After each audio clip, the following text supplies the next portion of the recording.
नमस्कार. आज आपण पाहणार आहोत खांडवीची रेसिपी. याला सुरळी वडी म्हणून पण ओळखलं जातं. तर चला मग रेसिपीला सुरुवात करूया. इथे आपण 1 कप बेसन घेतलेलं आहे. यामध्ये आपल्याला एक पण लम्स पाहिजे नाही आहेत, त्यामुळे हे पीठ व्यवस्थित आपण चाळून घ्यायचं आहे स्ट्रेनरच्या साहाय्याने, जेणेकरून यामध्ये एक पण लम्प राहणार नाही आहे.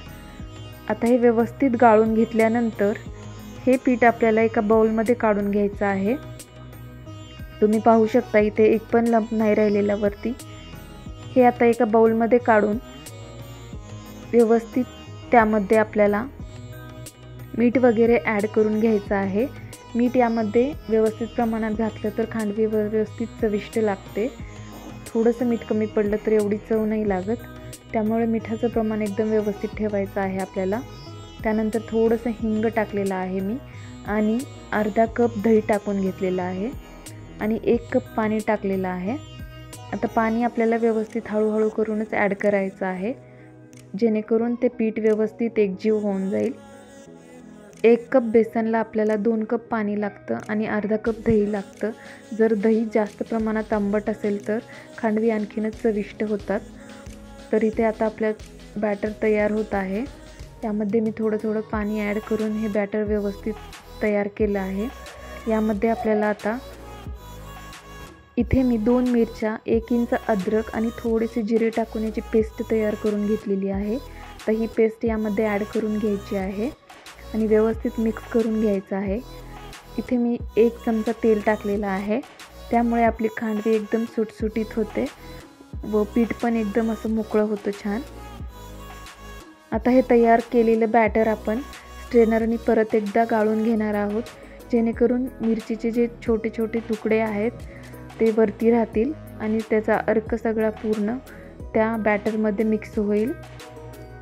तुम्ही पाहू शकता. तर आता हे बॅटर आपण व्यवस्थित गाळून घेतलेलं आहे. आता हे कढईमध्ये आपण काढून घेऊयात आणि मंद आचेवर व्यवस्थित कंटिन्यू ढवळत राहायचं आहे आपल्याला हे, जेणेकरून हे बॅटर खाली चिपकणार नाही आहे. हे कंटिन्यू ढवळत राहायचं आहे. जर आपण याला ढवळत नाही राहिलं तर यामध्ये लम्प्स होतील आणि ते बॅटर खाली कढईला पण चिकटण्याची शक्यता असते. त्यामुळे याला कंटिन्यू हलवत राहायचं आहे. तोपर्यंत आता आपण प्लेट्स ग्रीस करून घेऊयात. झालेलं बॅटर आपल्याला यावरती स्प्रेड करून घ्यायचं आहे.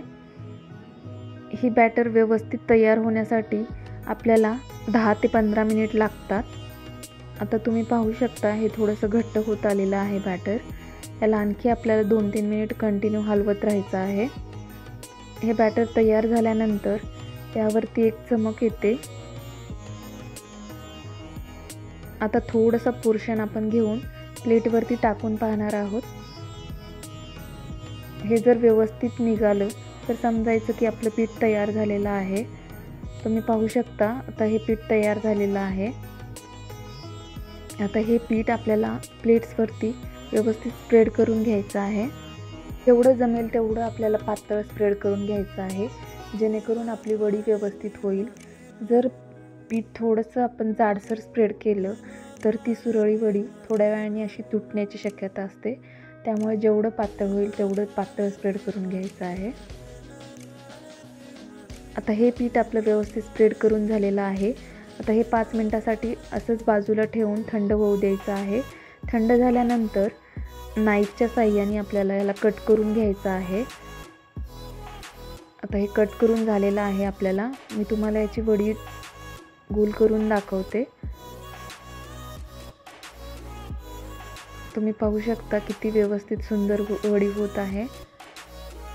हे अशा प्रकारे सर्व वड्या आपल्याला तयार करून घ्यायच्या आहेत. ही वडी टेस्टला खूपच अप्रतिम लागते, दिसायला पण खूपच सुंदर दिसते. आता सर्व वडे आपल्या तयार करून झालेल्या आहेत. यावरती आपल्याला तडका द्यायचा आहे. तडक्यासाठी मी इथे पॅनमध्ये थोडंसं तेल टाकून घेतलेलं आहे. तेल गरम झाल्यानंतर त्यामध्ये थोडीशी मोहरी टाकून घ्यायची आहे. मोहरीचं प्रमाण थोडंसं जास्त ठेवायचं आहे आपल्याला, त्यामुळे खमंगपणा आणखीन वाढतो. इथे मी 1.5 चमचा मोहरी टाकत आहे. मोहरी तडतडल्यानंतर त्यामध्ये आपल्याला थोडेसे तीळ टाकून घ्यायचे आहेत